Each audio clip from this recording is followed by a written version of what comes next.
Chapter 9. The Great Decoupling. The preceding pages took us on a brief tour of recent scientific discoveries that undermine the liberal philosophy. It's time to examine the practical implications of these scientific discoveries. Liberals uphold free markets and democratic elections because they believe that every human is a uniquely valuable individual, whose free choices are the ultimate source of authority. In the 21st century, three practical developments might make this belief obsolete. 1. Humans will lose their economic and military usefulness, hence the economic and political system will stop attaching much value to them. 2. The system will still find value in humans collectively, but not in unique individuals. 3. The system will still find value in some unique individuals, but these will be a new elite of upgraded superhumans rather than the mass of the population. Let's examine all three threats in detail. The first, that technological developments will make humans economically and militarily useless, will not prove that liberalism is wrong on a philosophical level, but in practice it is hard to see how democracy, free markets and other liberal institutions can survive such a blow. After all, liberalism did not become the dominant ideology simply because its philosophical arguments were the most accurate.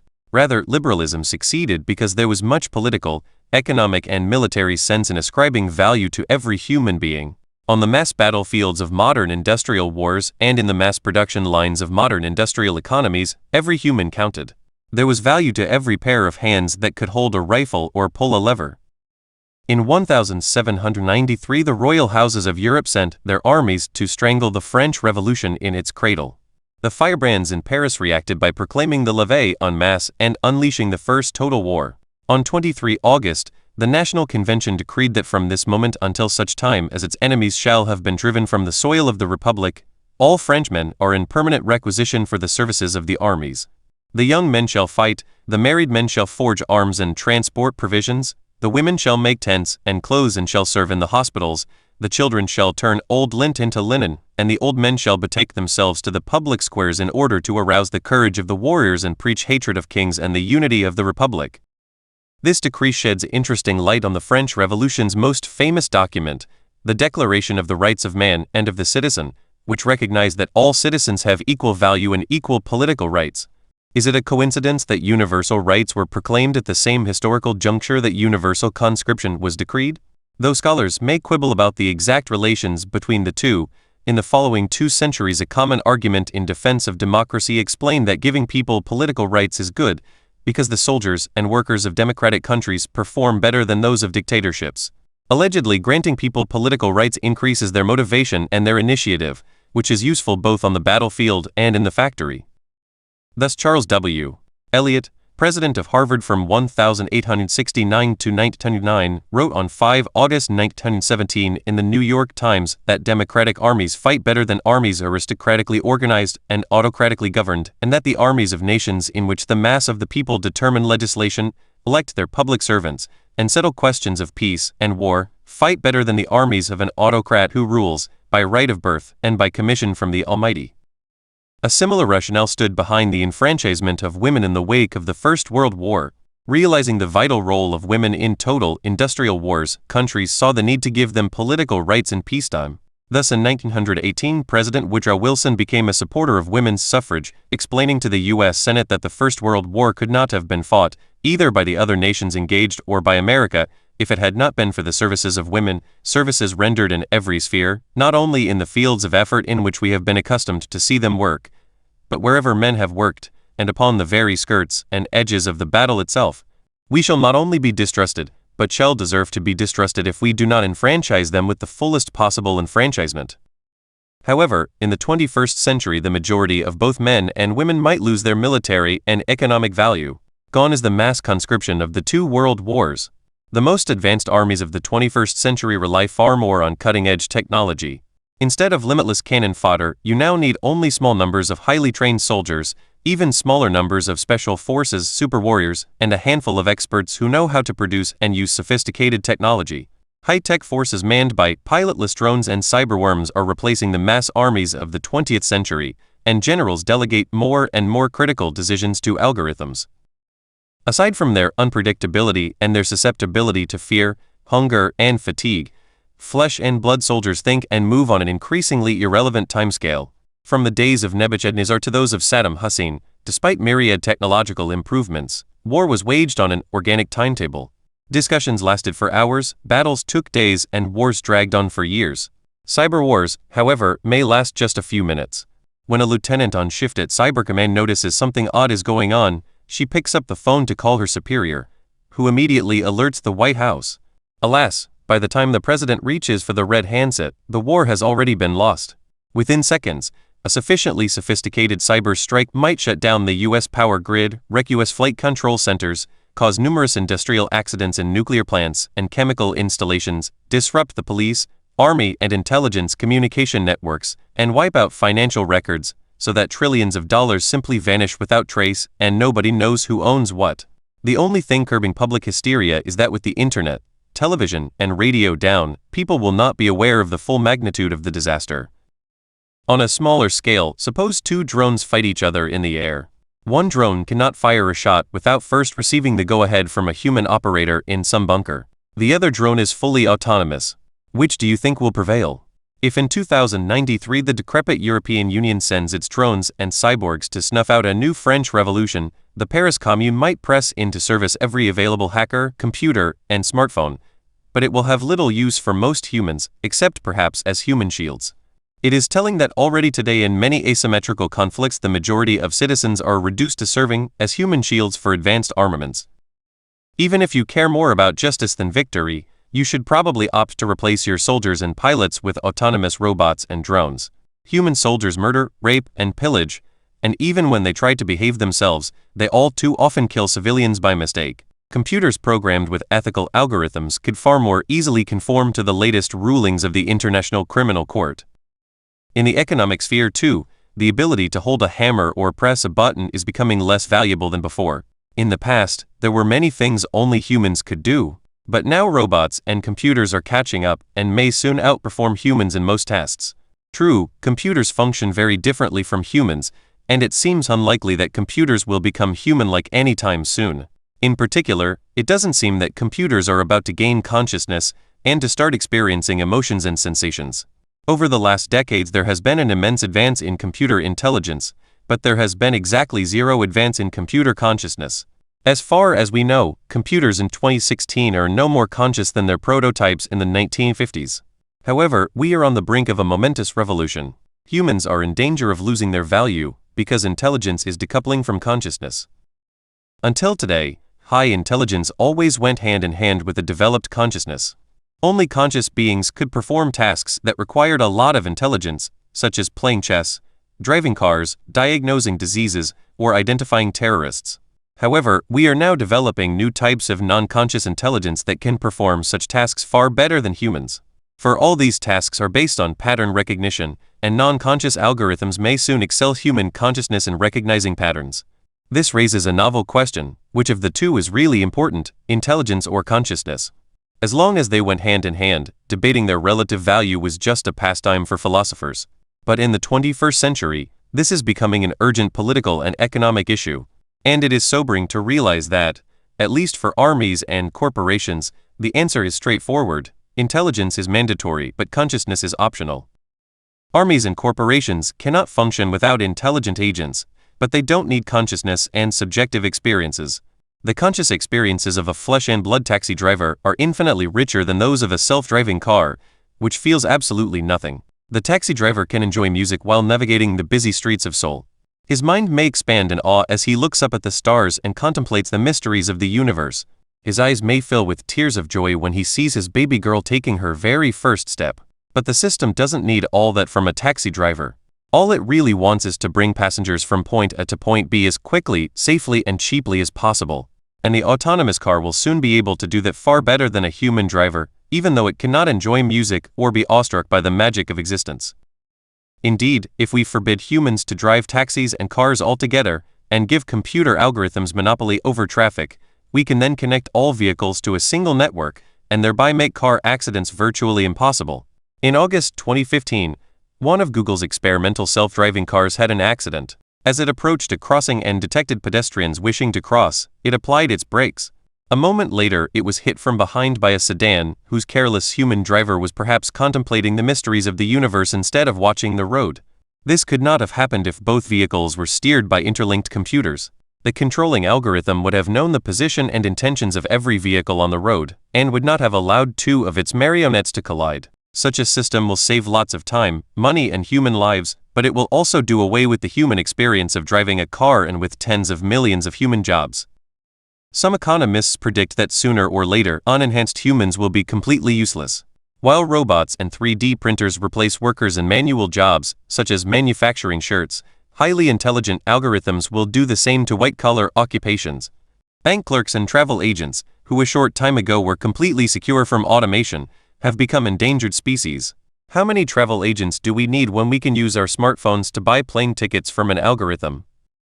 Stock exchange traders are also in danger. Most trade today is already being managed by computer algorithms, which can process in a second more data than a human can in a year, and that can react to the data much faster than a human can blink. On 23 April 2013, Syrian hackers broke into Associated Press's official Twitter account. At 13:07 they tweeted that the White House had been attacked and President Obama was hurt. Trade algorithms that constantly monitor newsfeeds reacted in no time and began selling stocks like mad.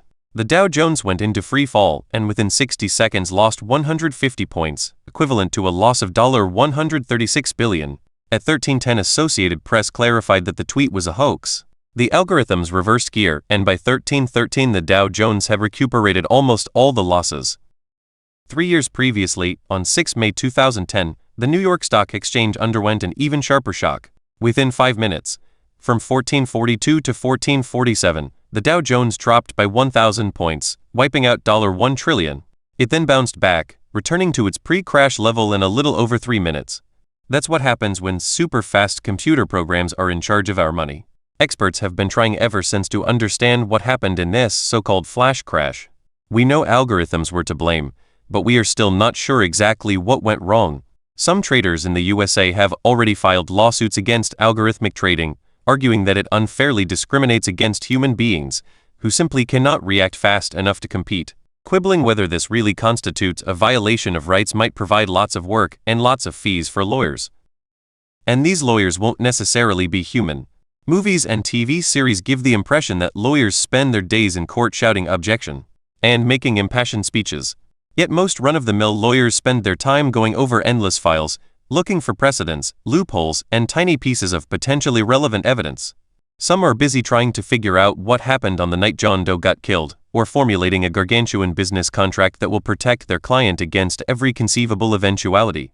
What will be the fate of all these lawyers once sophisticated search algorithms can locate more precedents in a day than a human can in a lifetime, and once brain scans can reveal lies and deceptions at the press of a button? Even highly experienced lawyers and detectives cannot easily spot deceptions merely by observing people's facial expressions and tone of voice. However, lying involves different brain areas to those used when we tell the truth. We're not there yet, but it is conceivable that in the not-too-distant future fMRI scanners could function as almost infallible truth machines. Where will that leave millions of lawyers, judges, cops, and detectives? They might need to go back to school and learn a new profession. When they get in the classroom, however, they may well discover that the algorithms have got there first. Companies such as MindDojo are developing interactive algorithms that not only teach me maths, physics, and history, but also simultaneously study me and get to know exactly who I am. Digital teachers will closely monitor every answer I give and how long it took me to give it. Over time, they will discern my unique weaknesses as well as my strengths. They will identify what gets me excited and what makes my eyelids droop. They could teach me thermodynamics or geometry in a way that suits my personality type, even if that particular way doesn't suit 99% of the other pupils. And these digital teachers will never lose their patience, never shout at me, and never go on strike. It is unclear, however, why on earth I would need to know thermodynamics or geometry in a world containing such intelligent computer programs. Even doctors are fair game for the algorithms. The first and foremost task of most doctors is to diagnose diseases correctly, and then suggest the best available treatment. If I arrive at the clinic complaining about fever and diarrhea, I might be suffering from food poisoning. Then again, the same symptoms might result from a stomach virus, cholera, dysentery, malaria, cancer, or some unknown new disease. My doctor has only 5 minutes to make a correct diagnosis, because this is what my health insurance pays for. This allows for no more than a few questions and perhaps a quick medical examination. The doctor then cross-references this meager information with my medical history and with the vast world of human maladies. Alas, not even the most diligent doctor can remember all my previous ailments and checkups. Similarly, no doctor can be familiar with every illness and drug, or read every new article published in every medical journal.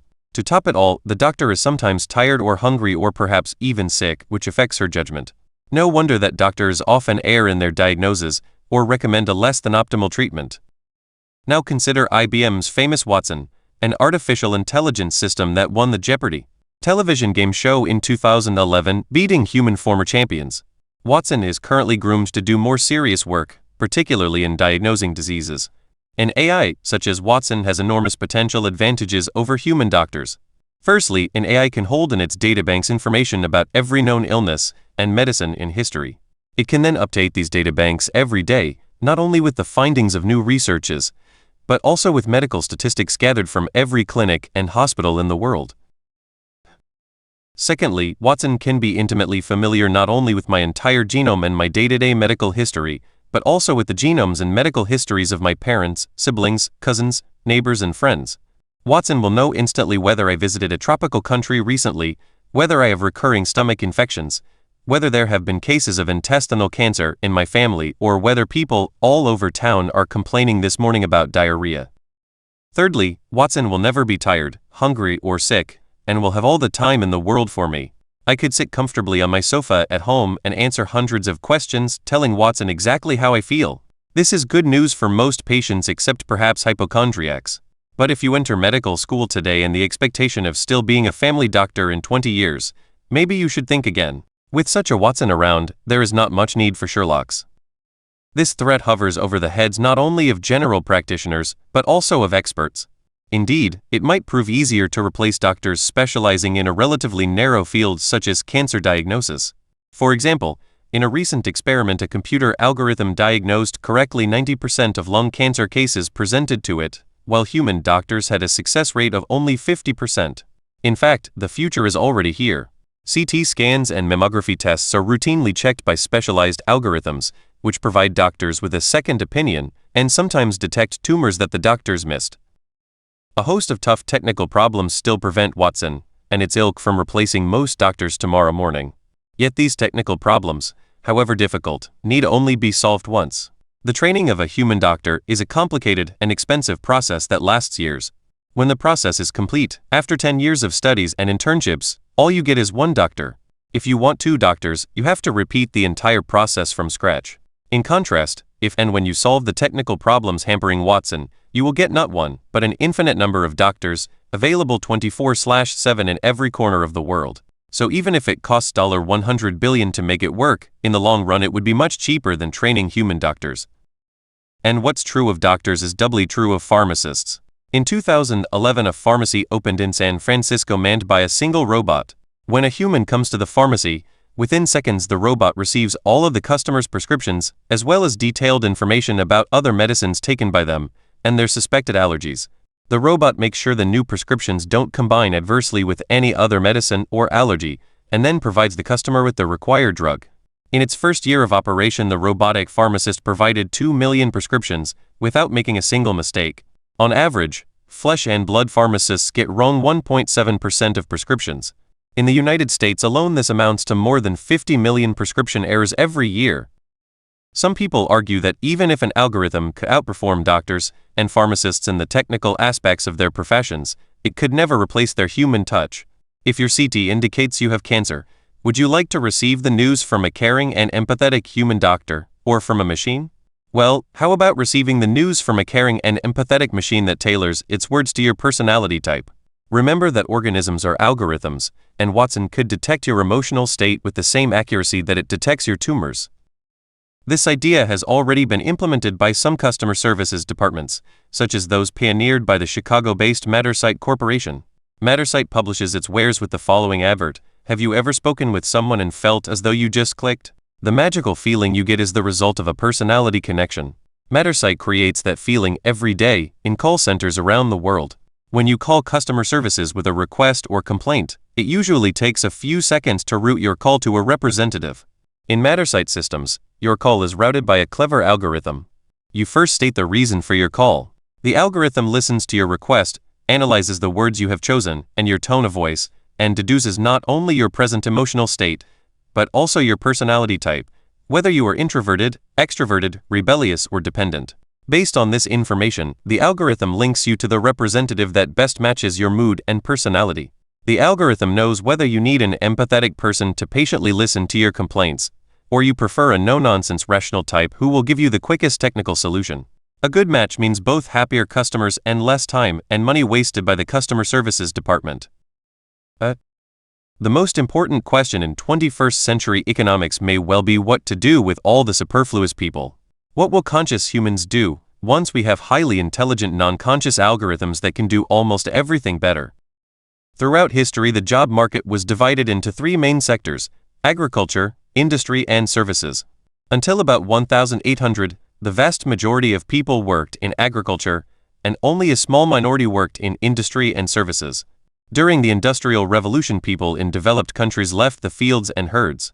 Most began working in industry, but growing numbers also took up jobs in the services sector. In recent decades, developed countries underwent another revolution as industrial jobs vanished, whereas the services sector expanded. In 2010, only 2% of Americans worked in agriculture, 20% worked in industry, 78% worked as teachers, doctors, web page designers, and so forth.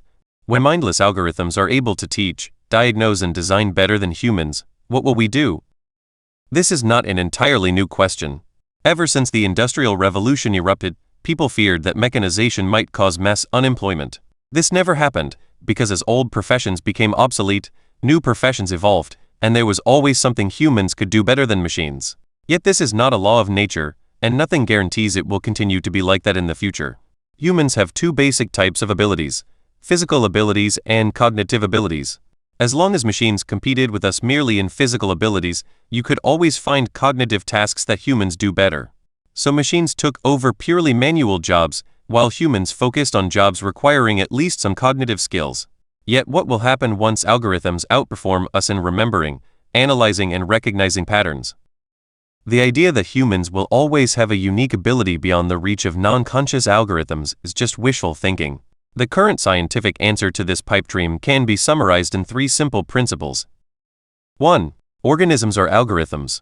Every animal, including Homo sapiens, is an assemblage of organic algorithms shaped by natural selection over millions of years of evolution. 2. Algorithmic calculations are not affected by the materials from which you build the calculator. Whether you build an abacus from wood, iron, or plastic, 2 beads plus 2 beads equals 4 beads. 3. Hence, there is no reason to think that organic algorithms can do things that non-organic algorithms will never be able to replicate or surpass. As long as the calculations remain valid, what does it matter whether the algorithms are manifested in carbon or silicon? True, at present there are numerous things that organic algorithms do better than non-organic ones, and experts have repeatedly declared that something will forever remain beyond the reach of non-organic algorithms. But it turns out that forever often means no more than a decade or two. Until a short time ago, facial recognition was a favorite example of something which even babies accomplish easily but which escaped even the most powerful computers on Earth. Today, facial recognition programs are able to recognize people far more efficiently and quickly than humans can. Police forces and intelligence services now use such programs to scan countless hours of video footage from surveillance cameras, tracking down suspects and criminals. In the 1980s, when people discussed the unique nature of humanity, they habitually used chess as primary proof of human superiority. They believed that computers would never beat humans at chess. On 10 February 1996, IBM's Deep Blue defeated world chess champion Garry Kasparov, laying to rest that particular claim for human preeminence. Deep Blue was given a head start by its creators, who pre-programmed it not only with the basic rules of chess, but also with detailed instructions regarding chess strategies. A new generation of AI uses machine learning to do even more remarkable and elegant things. In February 2015, a program developed by Google DeepMind learned by itself how to play Fortnite classic Atari games. One of the developers, Dr. Demis Hassabis, explained that the only information we gave the system was the raw pixels on the screen and the idea that it had to get a high score, and everything else it had to figure out by itself. The program managed to learn the rules of all the games it was presented with, from Pac-Man and Space Invaders to car racing and tennis games. It then played most of them as well as or better than humans, sometimes coming up with strategies that never occur to human players. Computer algorithms have recently proven their worth in ball games too. For many decades, baseball teams used the wisdom, experience, and gut instincts of professional scouts and managers to pick players. The best players fetched millions of dollars, and naturally enough the rich teams got the cream of the market, whereas poorer teams had to settle for the scraps. In 2002, Billy Beane, the manager of the low-budget Oakland Athletics, decided to beat the system. He relied on an arcane computer algorithm developed by economists and computer geeks to create a winning team from players that human scouts overlooked or undervalued. The old-timers were incensed by Beane's algorithm transgressing into the hallowed halls of baseball. They said that picking baseball players is an art, and that only humans with an intimate and long-standing experience of the game can master it. A computer program could never do it because it could never decipher the secrets and the spirit of baseball. They soon had to eat their baseball caps. Beane's shoestring budget algorithmic team $44 million not only held its own against baseball giants such as the New York Yankees $125 million, but became the first team ever in American League Baseball to win 20 consecutive games.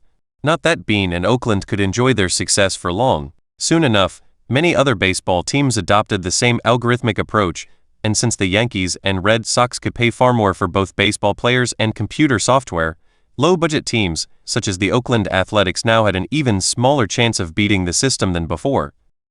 In 2004, Professor Frank Levy from MIT and Professor Richard Murnane from Harvard published a thorough research of the job market, listing those professions most likely to undergo automation. Truck drivers were given as an example of a job that could not possibly be automated in the foreseeable future. It is hard to imagine, they wrote, that algorithms could safely drive trucks on a busy road. A mere 10 years later, Google and Tesla not only imagine this, but are actually making it happen. In fact, as time goes by, it becomes easier and easier to replace humans with computer algorithms, not merely because the algorithms are getting smarter, but also because humans are professionalizing. Ancient hunter-gatherers mastered a very wide variety of skills in order to survive, which is why it would be immensely difficult to design a robotic hunter-gatherer. Such a robot would have to know how to prepare spear points from flint stones, how to find edible mushrooms in a forest, how to use medicinal herbs to bandage a wound, how to track down a mammoth, and how to coordinate a charge with a dozen other hunters. However, over the last few thousand years we humans have been specializing. A taxi driver or a cardiologist specializes in a much narrower niche than a hunter-gatherer, which makes it easier to replace them with AI. Even the managers in charge of all these activities can be replaced. Thanks to its powerful algorithms, Uber can manage millions of taxi drivers with only a handful of humans. Most of the commands are given by the algorithms without any need of human supervision. In May 2014, Deep Knowledge Ventures, a Hong Kong venture capital firm specializing in regenerative medicine, broke new ground by appointing an algorithm called Vital to its board. Vital makes investment recommendations by analyzing huge amounts of data on the financial situation, clinical trials, and intellectual property of prospective companies. Like the other 5 board members, the algorithm gets to vote on whether the firm makes an investment in a specific company or not. Examining Vital records so far, it seems that it has already picked up one managerial vice, nepotism. It has recommended investing in companies that grant algorithms more authority. With Vital blessing, Deep Knowledge Ventures has recently invested in Silico Medicine, which develops computer-assisted methods for drug research, and in Pathway Pharmaceuticals, which employs a platform called OncoFinder to select and rate personalized cancer therapies. As algorithms push humans out of the job market, wealth might become concentrated in the hands of the tiny elite that owns the all-powerful algorithms, creating unprecedented social inequality. Alternatively, the algorithms might not only manage businesses, but actually come to own them. At present, human law already recognizes intersubjective entities like corporations and nations as legal persons. Though Toyota or Argentina has neither a body nor a mind, they are subject to international laws, they can own land and money, and they can sue and be sued in court. We might soon grant similar status to algorithms. An algorithm could then own a venture capital fund without having to obey the wishes of any human master. If the algorithm makes the right decisions, it could accumulate a fortune, which it could then invest as it sees fit, perhaps buying your house and becoming your landlord. If you infringe on the algorithm's legal rights, say, by not paying rent, the algorithm could hire lawyers and sue you in court. If such algorithms consistently outperform human fund managers, we might end up with an algorithmic upper class owning most of our planet. This may sound impossible, But before dismissing the idea, remember that most of our planet is already legally owned by non-human intersubjective entities, namely nations and corporations. Indeed, 5,000 years ago much of Sumer was owned by imaginary gods such as Enki and Inanna. If gods can possess land and employ people, why not algorithms? So what will people do? Art is often said to provide us with our ultimate and uniquely human sanctuary. In a world where computers replace doctors, drivers, teachers, and even landlords, everyone would become an artist. Yet it is hard to see why artistic creation will be safe from the algorithms. Why are we so sure computers will be unable to better us in the composition of music? According to the life sciences, art is not the product of some enchanted spirit or metaphysical soul, but rather of organic algorithms recognizing mathematical patterns.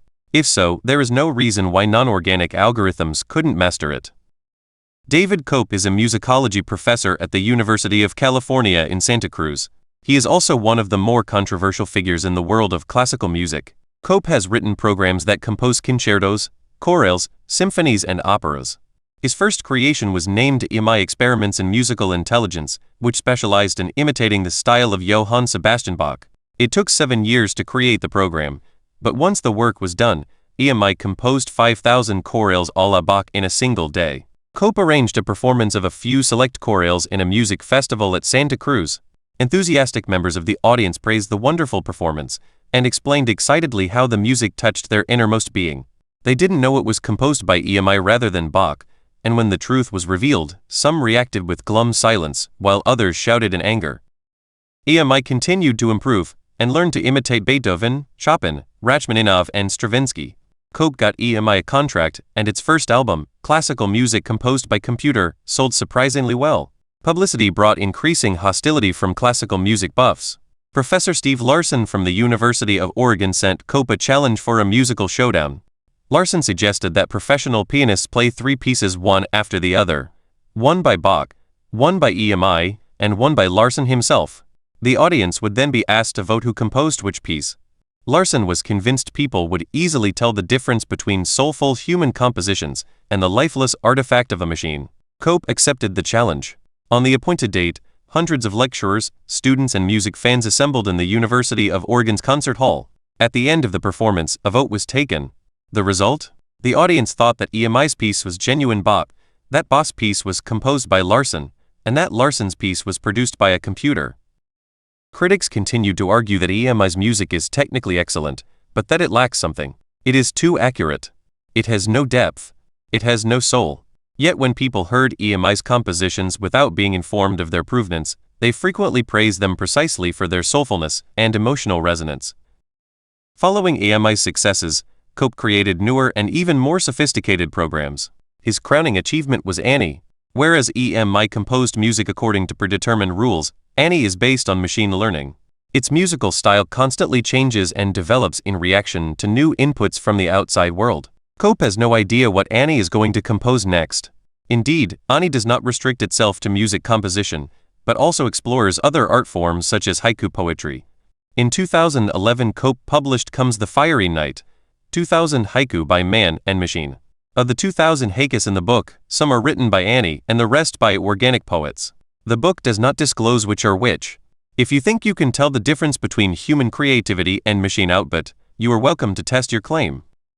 In the 19th century, the Industrial Revolution created a huge new class of urban proletariats, and socialism spread because no one else managed to answer their unprecedented needs, hopes, and fears. Liberalism eventually defeated socialism only by adopting the best parts of the socialist program. In the 21st century, we might witness the creation of a new massive class, people devoid of any economic, political, or even artistic value, who contribute nothing to the prosperity, power, and glory of society. In September 2013, 2 Oxford researchers, Carl Benedict Frey and Michael A. Osborne, published The Future of Employment, in which they surveyed the likelihood of different professions being taken over by computer algorithms within the next 20 years. The algorithm developed by Frey and Osborne to do the calculations estimated that 47% of U.S. jobs are at high risk.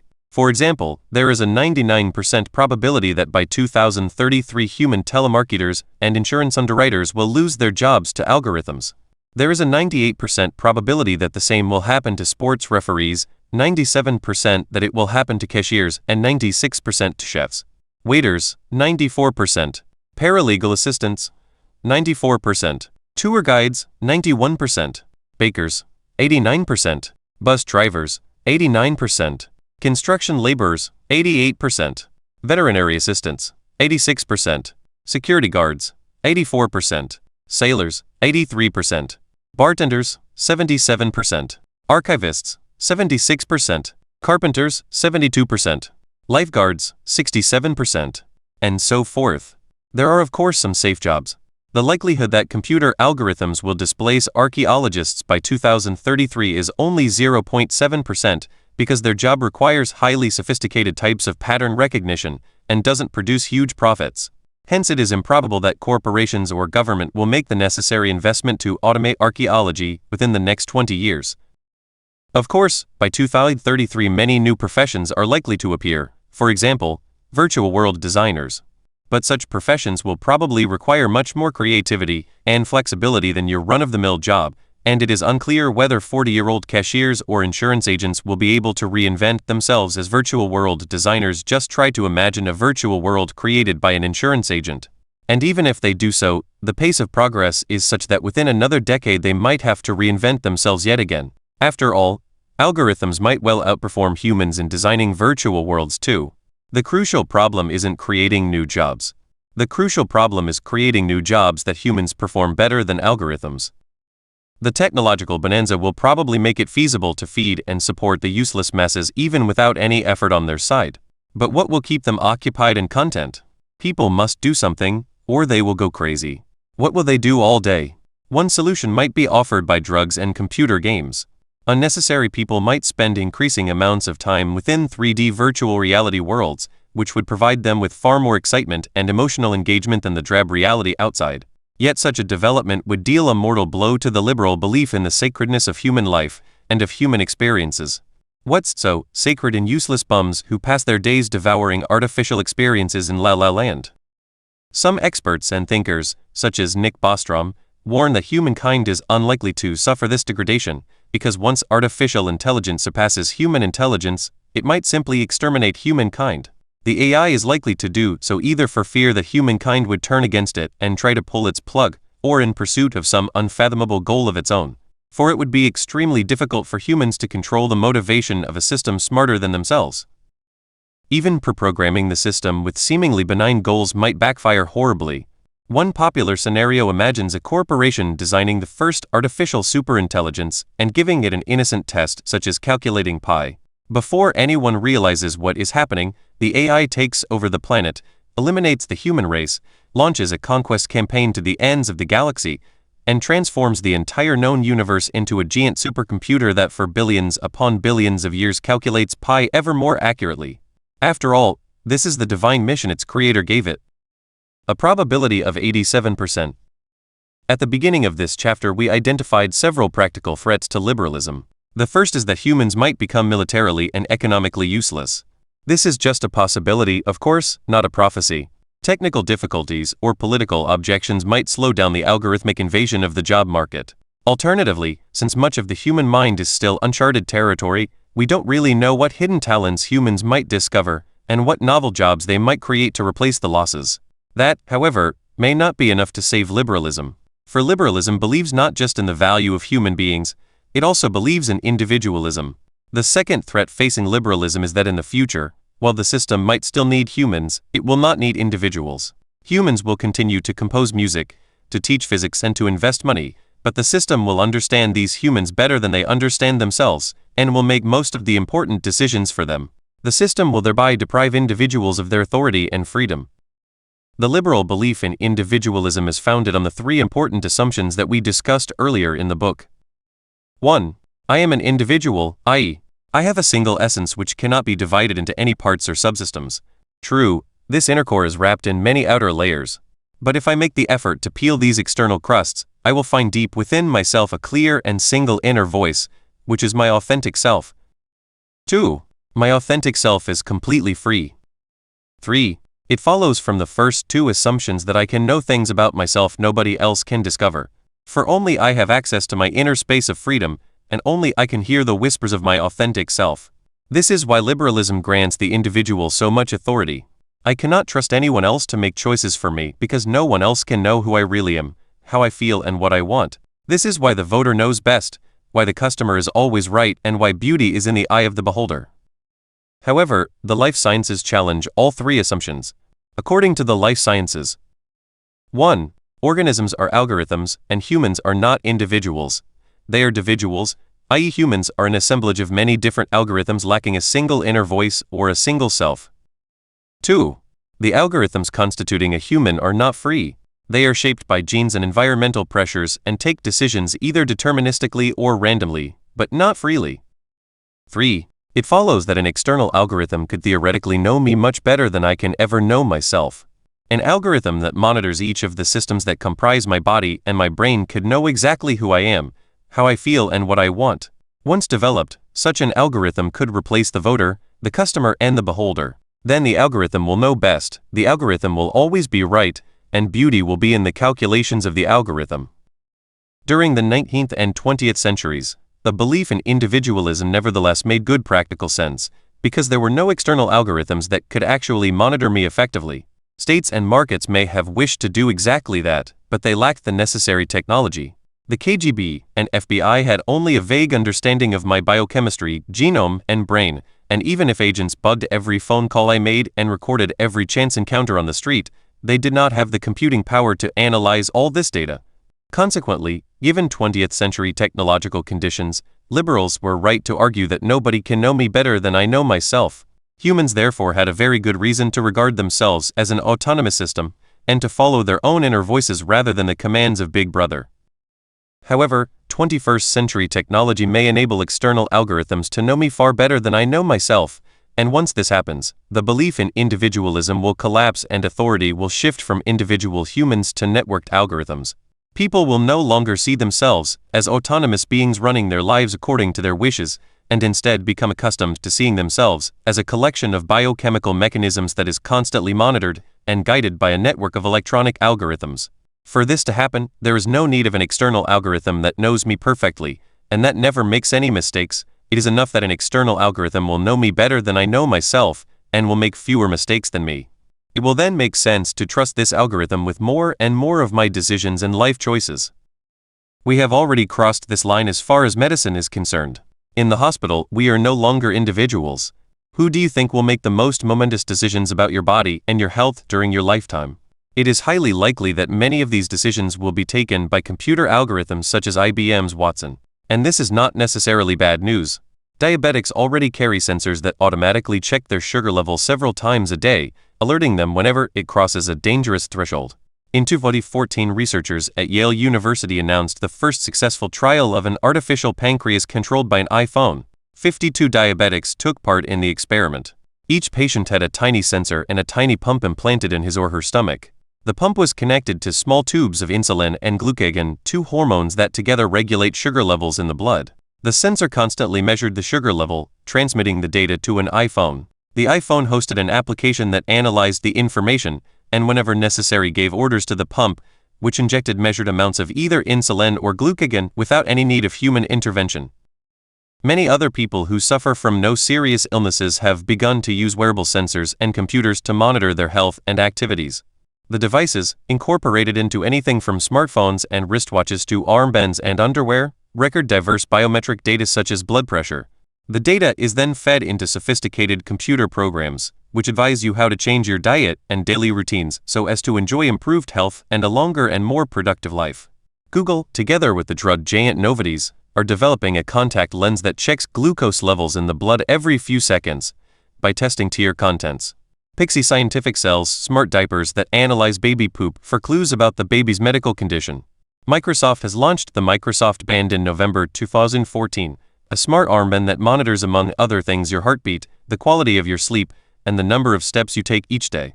An application called Deadline goes a step further, telling you how many years of life you have left, given your current habits.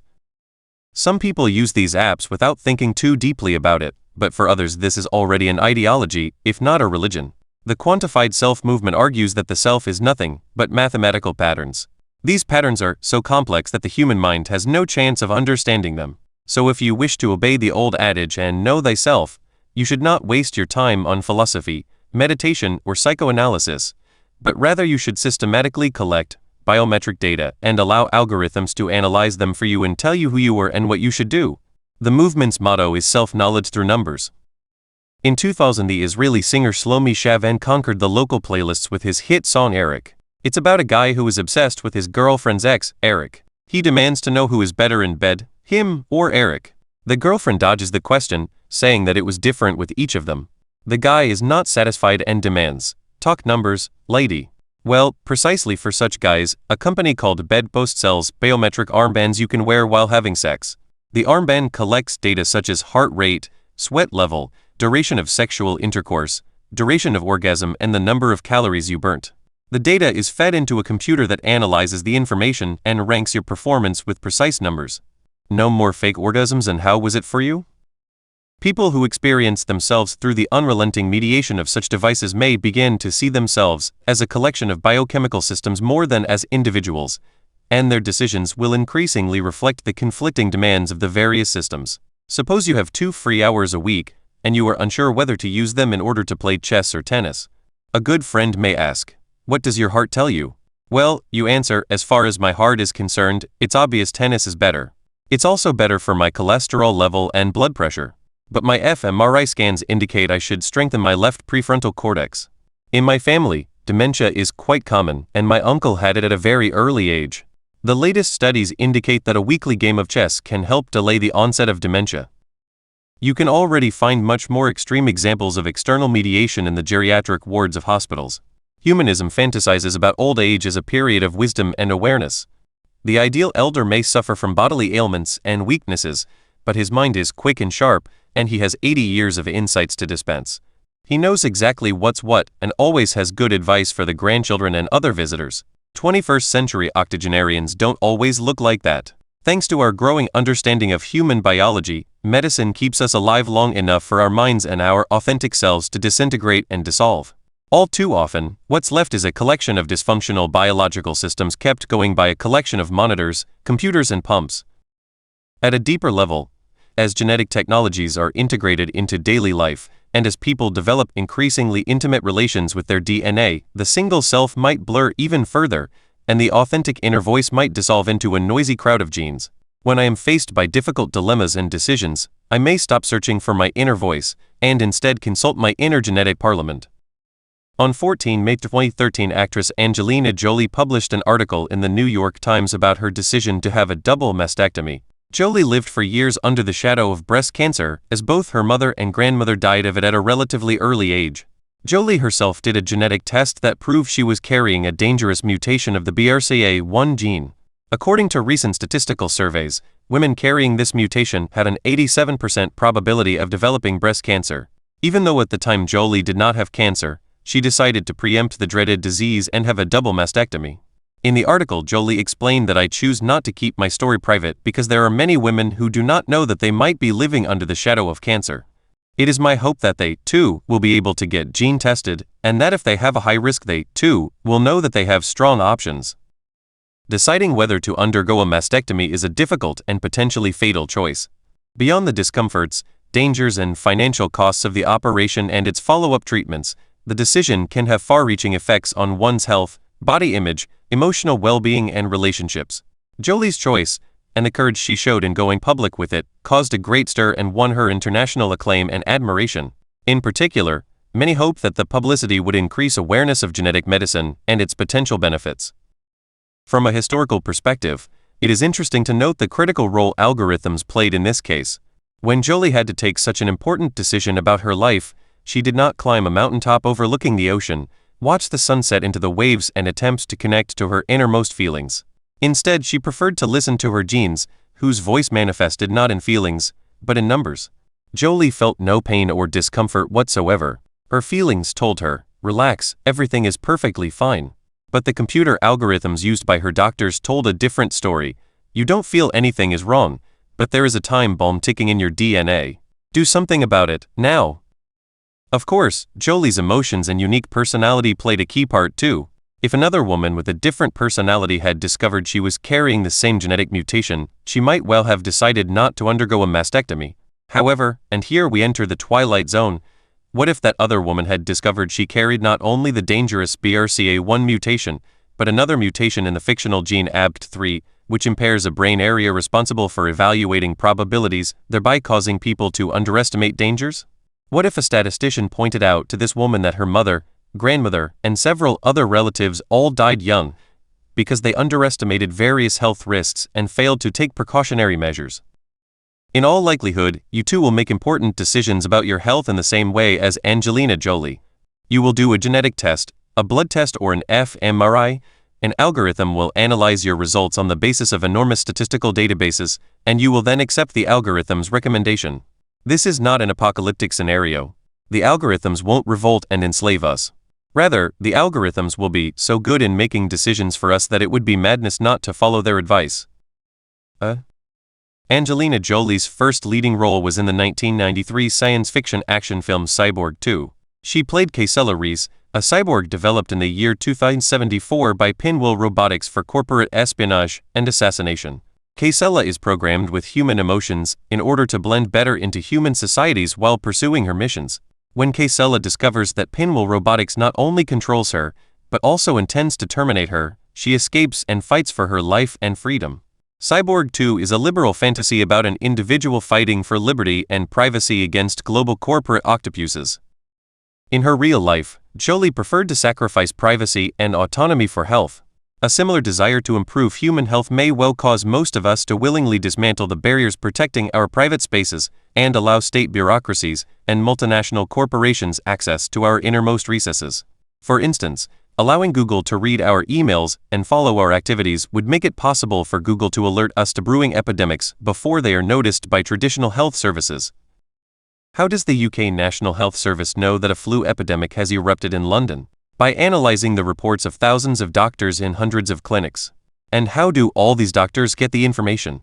Well, when Mary wakes up one morning feeling a bit under the weather, she doesn't run straight to her doctor. She waits a few hours or even a day or two, hoping that a nice cup of tea with honey will do the trick. When things don't improve, she makes an appointment with the doctor, goes to the clinic and describes the symptoms.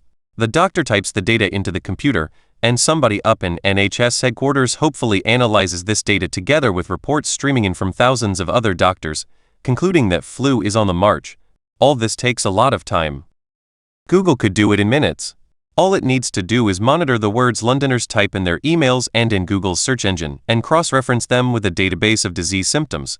Suppose on an average day the words headache, fever, nausea and sneezing appear 100,000 times in London emails and searches. If today the Google algorithm notices they appear 300,000 times, then bingo. We have a flu epidemic. There is no need to wait till Mary goes to her doctor. On the very first morning she woke up feeling a bit unwell, and before going to work she emailed a colleague, "I have a headache, but I'll be there." That's all Google needs. However, for Google to work its magic, Mary must allow Google not only to read her messages, but also to share the information with the health authorities. If Angelina Jolie was willing to sacrifice her privacy in order to raise awareness of breast cancer, why shouldn't Mary make a similar sacrifice in order to fight epidemics? This isn't a theoretical idea. In 2008, Google actually launched Google Flu Trends, that tracks flu outbreaks by monitoring Google searches. The service is still being developed, and due to privacy limitations it tracks only search words and allegedly avoids reading private emails. But it is already capable of ringing the flu alarm bells 10 days before traditional health services. A more ambitious project is called the Google Baseline Study. Google intends to build a mammoth database on human health, establishing the perfect health profile. This will hopefully make it possible to identify even the smallest deviations from the baseline, thereby alerting people to burgeoning health problems such as cancer when they can be nipped in the bud. The baseline study dovetails with an entire line of products called Google Fit. These products will be incorporated into wearables such as clothes, bracelets, shoes and glasses, and will collect a never-ending stream of biometrical data. The idea is for Google Fit to feed the baseline study with the data it needs. Yet companies such as Google want to go much deeper than wearables. The market for DNA testing is currently growing in leaps and bounds. One of its leaders is 23andMe, a private company founded by Anne Wojcicki, former wife of Google co-founder Sergey Brin. The name 23andMe refers to the 23 pairs of chromosomes that contain our genome, the message being that my chromosomes have a very special relationship with me. Anyone who can understand what the chromosomes are saying can tell you things about yourself that you never even suspected. If you want to know what, pay 23andMe a mere $1.99, and they will send you a small package with a tube. You spit into the tube, seal it, and mail it to Mountain View, California. There the DNA in your saliva is read, and you receive the results online. You get a list of the potential health hazards you face, and your genetic predisposition for more than 90 traits and conditions ranging from baldness to blindness. Know thyself was never easier or cheaper. Since it is all based on statistics, the size of the company's database is the key to making accurate predictions. Hence, the first company to build a giant genetic database will provide customers with the best predictions and will potentially corner the market. U.S. biotech companies are increasingly worried that strict privacy laws in the USA combined with Chinese disregard for individual privacy may hand China the genetic market on a plate. If we connect all the dots, and if we give Google and its competitors free access to our biometric devices, to our DNA scans and to our medical records, we will get an all-knowing medical health service, which will not only fight epidemics, but will also shield us from cancer, heart attacks and Alzheimer's. Yet with such a database at its disposal, Google could do far more. Imagine a system that, in the words of the famous Police song, watches every breath you take, every move you make and every bond you break. A system that monitors your bank account and your heartbeat, your sugar levels and your sexual escapades. It will definitely know you much better than you know yourself. The self-deceptions and self-illusions that trap people in bad relationships, wrong careers and harmful habits will not fool Google. Unlike the narrating self that controls us today, Google will not make decisions on the basis of cooked-up stories and will not be misled by cognitive shortcuts and the pecan rule. Google will actually remember every step we took and every hand we shook. Many people will be happy to transfer much of their decision-making processes into the hands of such a system, or at least consult with it whenever they face important choices. Google will advise us which movie to see, where to go on holiday, what to study in college, which job offer to accept, and even whom to date and marry. Listen, Google, I will say, both John and Paul are courting me. I like both of them, but in a different way, and it's so hard to make up my mind. Given everything you know, what do you advise me to do? And Google will answer, well, I know you from the day you were born. I have read all your emails, recorded all your phone calls, and know your favorite films, your DNA, and the entire history of your heart.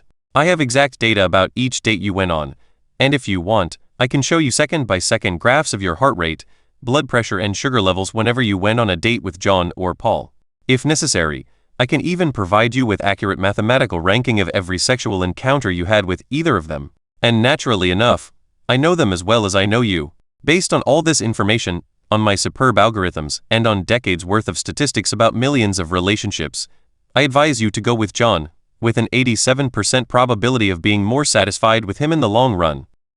Indeed, I know you so well that I also know you don't like this answer. Paul is much more handsome than John, and because you give external appearances too much weight, you secretly wanted me to say Paul. Looks matter of course, but not as much as you think. Your biochemical algorithms, which evolved tens of thousands of years ago in the African savanna, give looks a weight of 35% in their overall rating of potential mates. My algorithms, which are based on the most up-to-date studies and statistics, say that looks have only a 14% impact on the long-term success of romantic relationships. So even though I took Paul's looks into account, I still tell you that you would be better off with John. In exchange for such devoted counseling services, we will just have to give up the idea that humans are individuals, and that each human has a free will determining what's good, what's beautiful and what is the meaning of life. Humans will no longer be autonomous entities directed by the stories their narrating self invents. Instead, they will be integral parts of a huge global network. Liberalism sanctifies the narrating self and allows it to vote in the polling stations, in the supermarket and in the marriage market. For centuries this made good sense. Because though the narrating self believed in all kinds of fictions and fantasies, no alternative system knew me better. Yet once we have a system that really does know me better, it will be foolhardy to leave authority in the hands of the narrating self. Liberal habits such as democratic elections will become obsolete, because Google will be able to represent even my own political opinions better than myself. When I stand behind the curtain in the polling booth, liberalism instructs me to consult my authentic self and choose whichever party or candidate reflects my deepest desires. Yet the life sciences point out that when I stand there behind the curtain, I don't really remember everything I felt and thought in the years since the last election. Moreover, I am bombarded by a barrage of propaganda, span and random memories which might well distort my choices. Just as in Kahneman's cold water experiment, in politics too the narrating self follows the peak-end rule. It forgets the vast majority of events, remembers only a few extreme incidents, and gives a wholly disproportional weight to recent happenings. For 4 long years I may repeatedly complain about the PM's policies, telling myself and anyone willing to listen that he will be the ruin of us all. However, in the months prior to the elections the government cuts taxes and spends money generously. The ruling party hires the best copywriters to lead a brilliant campaign, with a well-balanced mixture of threats and promises that speak right to the fear center in my brain. On the morning of the elections I wake up with a cold, which impacts my mental processes, and causes me to prefer security and stability over all other considerations. And voila! I send the man who will be the ruin of us all back into office for another 4 years. I could have saved myself from such a fate if I only authorized Google to vote for me. Google wasn't born yesterday, you know. Though it doesn't ignore the recent tax cuts and the election promises, it also remembers what happened throughout the previous 4 years. It knows what my blood pressure was every time I read the morning newspapers and how my dopamine level plummeted while I watched the evening news. Google will know how to screen the spin doctors' empty slogans. Google will also know that illness makes voters lean a bit more to the right than usual and will compensate for this. Google will therefore be able to vote not according to my momentary state of mind, and not according to the fantasies of the narrating self, but rather according to the real feelings and interests of the collection of biochemical algorithms known as I. Naturally, Google will not always get it right. After all, these are all just probabilities. But if Google makes enough good decisions, people will grant it increasing authority. As time goes by, the databases will grow, the statistics will become more accurate, the algorithms will improve, and the decisions will be even better. The system will never know me perfectly and will never be infallible. But there is no need for that. Liberalism will collapse on the day the system knows me better than I know myself, which is less difficult than it may sound given that most people don't really know themselves well. A recent study commissioned by Google's nemesis, Facebook, has indicated that already today the Facebook algorithm is a better judge of human personalities and dispositions even than people's friends, parents, and spouses. The study was conducted on 86,220 volunteers who have a Facebook account and who completed a 100-item personality questionnaire. The Facebook algorithm predicted the volunteers' answers based on monitoring their Facebook likes, which web pages, images, and clips they tagged with the like button. The more likes, the more accurate the predictions. The algorithm's predictions were compared with those of work colleagues, friends, family members, and spouses. Amazingly, the algorithm needed a set of only 10 likes in order to outperform the predictions of work colleagues. It needed 70 likes to outperform friends, 150 likes to outperform family members, and 300 likes to outperform spouses. In other words, if you happen to have clicked 300 likes on your Facebook account, the Facebook algorithm can predict your opinions and desires better than your husband or wife. Indeed, in some fields the Facebook algorithm did better than the person themselves. Participants were asked to evaluate things such as their level of substance use or the size of their social networks. Their judgments were less accurate than those of the algorithm. The research concludes with the following prediction made by the human authors of the article, not by the Facebook algorithm. People might abandon their own psychological judgments and rely on computers when making important life decisions, such as choosing activities, career paths, or even romantic partners. It is possible that such data-driven decisions will improve people's lives. On a more sinister note, the same study implies that in the next U.S. presidential elections, Facebook could know not only the political opinions of tens of millions of Americans, but also who among them are the critical swing votes, and how these votes might be swung. Facebook could tell you that in Oklahoma the race between Republicans and Democrats is particularly close. Facebook could identify the 32,417 voters who still haven't made up their mind, and Facebook could determine what each candidate needs to say in order to tip the balance. How could Facebook obtain this priceless political data? We provide it for free. In the high days of European imperialism, conquistadors and merchants bought entire islands and countries in exchange for colored beads.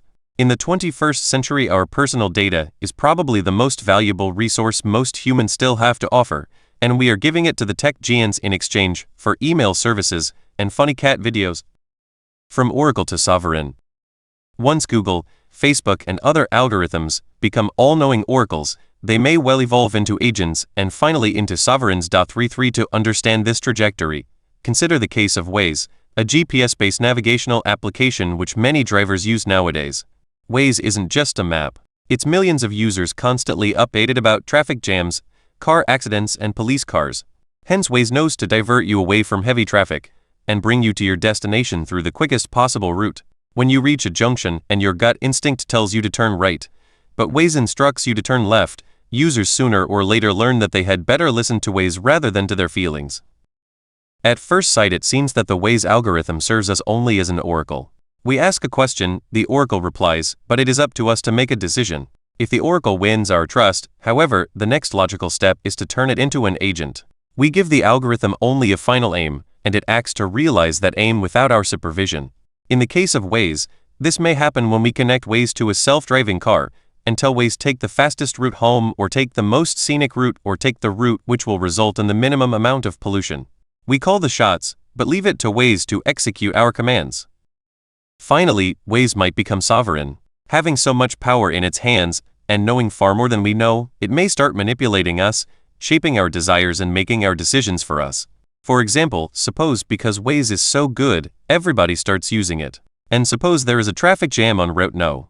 1, while the alternative Route No. 2 is relatively open. If Waze simply lets everybody know that, then all drivers will rush to Route No. 2 and it too will be clogged.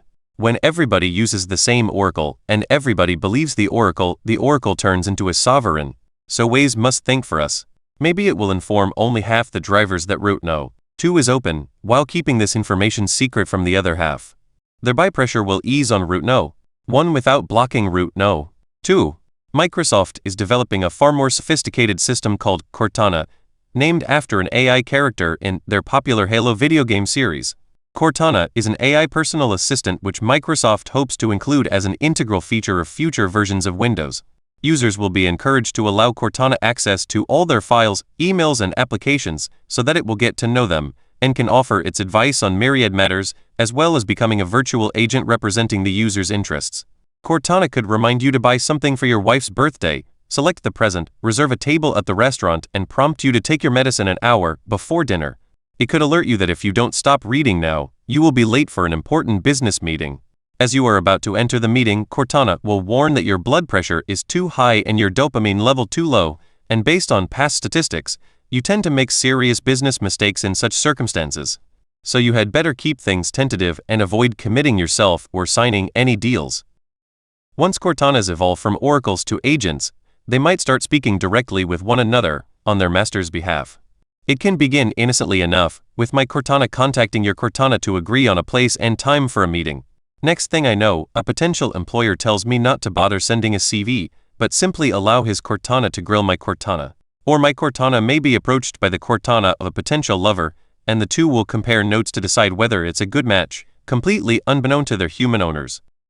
As Cortanas gain authority, they may begin manipulating each other to further the interests of their masters, so that success in the job market or the marriage market may increasingly depend on the quality of your Cortana. Rich people owning the most up-to-date Cortana will have a decisive advantage over poor people with their older versions. But the murkiest issue of all concerns the identity of Cortana's master. As we have seen, humans are not individuals and they don't have a single unified self. Whose interests then should Cortana serve? Suppose my narrating self makes a New Year resolution to start a diet and go to the gym every day. A week later, when it is time to go to the gym, the experiencing self asks Cortana to turn on the TV and order pizza. What should Cortana do? Should it obey the experiencing self, or the resolution taken a week ago by the narrating self? You may well ask whether Cortana is really different from an alarm clock, which the narrating self sets in the evening in order to wake the experiencing self in time for work. But Cortana will have far more power over me than an alarm clock. The experiencing self can silence the alarm clock by pressing a button. In contrast, Cortana will know me so well that it will know exactly what inner buttons to push in order to make me follow its advice. Microsoft's Cortana is not alone in this game. Google Now and Apple's Siri are headed in the same direction. Amazon too has algorithms that constantly study you and use their knowledge to recommend products. When I go to Amazon to buy a book, an ad pops up and tells me, I know which books you liked in the past. People with similar tastes also tend to love this or that new book. Wonderful. There are millions of books in the world, and I can never go over all of them, not to mention predicting accurately which ones I would like. How good that an algorithm knows me and can give me recommendations based on my unique taste. And this is just the beginning. Today in the US, more people read digital books than printed volumes. Devices such as Amazon's Kindle are able to collect data on their users while they are reading the book. For example, your Kindle can monitor which parts of the book you read fast, and which slow, on which page you took a break, and on which sentence you abandoned the book, never to pick it up again. Better tell the author to rewrite that bit. If Kindle is upgraded with face recognition and biometric sensors, it can know what made you laugh, what made you sad, and what made you angry. Soon, books will read you while you are reading them. And whereas you quickly forget most of what you read, Amazon will never forget a thing. Such data will enable Amazon to evaluate the suitability of a book much better than ever before. It will also enable Amazon to know exactly who you are and how to turn you on and off. Eventually, we may reach a point when it will be impossible to disconnect from this all-knowing network, even for a moment. Disconnection will mean death. If medical hopes are realized, future people will incorporate into their bodies a host of biometric devices, bionic organs and nanorobots, which will monitor our health and defend us from infections, illnesses, and damage. Yet these devices will have to be online 24/7, both in order to be updated with the latest medical news, and in order to protect them from the new plagues of cyberspace. Just as my home computer is constantly attacked by viruses, worms, and Trojan horses, so will be my pacemaker, my hearing aid, and my nanotech immune system. If I don't update my body's antivirus program regularly, I will wake up one day to discover that the millions of nanorobots coursing through my veins are now controlled by a North Korean hacker. The new technologies of the 21st century may thus reverse the humanist revolution, stripping humans of their authority, and empowering non-human algorithms instead. If you are horrified by this direction, don't blame the computer geeks. The responsibility actually lies with the biologists. It is crucial to realize that this entire trend is fueled by biological insights more than by computer science. It is the life sciences that have concluded that organisms are algorithms. If this is not the case, if organisms function in an inherently different way to algorithms, then computers may work wonders in other fields, but they will not be able to understand us and direct our life, and they will certainly be incapable of merging with us. Yet once biologists concluded that organisms are algorithms, they dismantled the wall between the organic and inorganic, turned the computer revolution from a purely mechanical affair into a biological cataclysm, and shifted authority from individual humans to networked algorithms. Some people are indeed horrified by this development, but the fact is that millions willingly embrace it. Already today many of us give up our privacy and our individuality, record our every action, conduct our lives online, and become hysterical if connection to the net is interrupted even for a few minutes. The shifting of authority from humans to algorithms is happening all around us, not as a result of some momentous governmental decision, but due to a flood of mundane choices. The result will not be an Orwellian police state. We always prepare ourselves for the previous enemy even when we face an altogether new menace. Defenders of human individuality stand guard against the tyranny of the collective, without realizing that human individuality is now threatened from the opposite direction. The individual will not be crushed by Big Brother, it will disintegrate from within. Today corporations and governments pay homage to my individuality and promise to provide medicine, education, and entertainment customized to my unique needs and wishes. But in order to so, corporations and governments first need to break me up into biochemical subsystems, monitor these subsystems with ubiquitous sensors, and decipher their working with powerful algorithms. In the process, the individual will transpire to be nothing but a religious fantasy. Reality will be a mesh of biochemical and electronic algorithms, without clear borders and without individual hubs. Upgrading inequality. So far we have looked at two of the three practical threats to liberalism. Firstly, that humans will lose their value completely. Secondly, that humans will still be valuable collectively, but they will lose their individual authority, and will instead be managed by external algorithms. The system will still need you to compose symphonies, teach history, or write computer code, but the system will know you better than you know yourself, and will therefore make most of the important decisions for you, and you will be perfectly happy with that. It won't necessarily be a bad world. It will, however, be a post-liberal world. The third threat to liberalism is that some people will remain both indispensable and undecipherable, but they will constitute a small and privileged elite of upgraded humans. These superhumans will enjoy unheard-of abilities and unprecedented creativity, which will allow them to go on making many of the most important decisions in the world. They will perform crucial services for the system, while the system could not understand and manage them. However, most humans will not be upgraded, and they will consequently become an inferior caste, dominated by both computer algorithms and the new superhumans. Splitting humankind into biological castes will destroy the foundations of liberal ideology. Liberalism can coexist with socio-economic gaps. Indeed, since it favors liberty over equality, it takes such gaps for granted. However, liberalism still presupposes that all human beings have equal value and authority. From a liberal perspective, it is perfectly all right that one person is a billionaire living in a sumptuous chateau, whereas another is a poor peasant living in a straw hut. For according to liberalism, the peasant's unique experiences are still just as valuable as the billionaire's. That's why liberal authors write long novels about the experiences of poor peasants, and why even billionaires read such books avidly. If you go to see Les Miserables on Broadway or in Covent Garden, you will find that good seats can cost hundreds of dollars, and the audience's combined wealth probably runs into the billions, yet they still sympathize with Jean Valjean, who served 19 years in jail for stealing a loaf of bread to feed his starving nephews. The same logic operates on election day, when the vote of the poor peasant counts for exactly the same as the billionaires. The liberal solution for social inequality is to give equal value to different human experiences, instead of trying to create the same experiences for everyone. However, what will be the fate of this solution once rich and poor are separated not merely by wealth, but also by real biological gaps?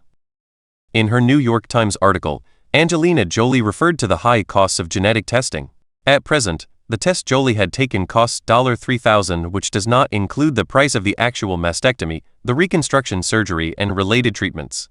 This in a world where 1 billion people earn less than $1 per day, and another 1.5 billion earn between $1 and $2 a day. 36. Even if they work hard their entire life, they will never be able to finance a $3,000 genetic test, and the economic gaps are at present only increasing. As of early 2016, the 62 richest people in the world were worth as much as the poorest 3.6 billion people. Since the world's population is about 7.2 billion, it means that these 62 billionaires together hold as much wealth as the entire bottom half of humankind.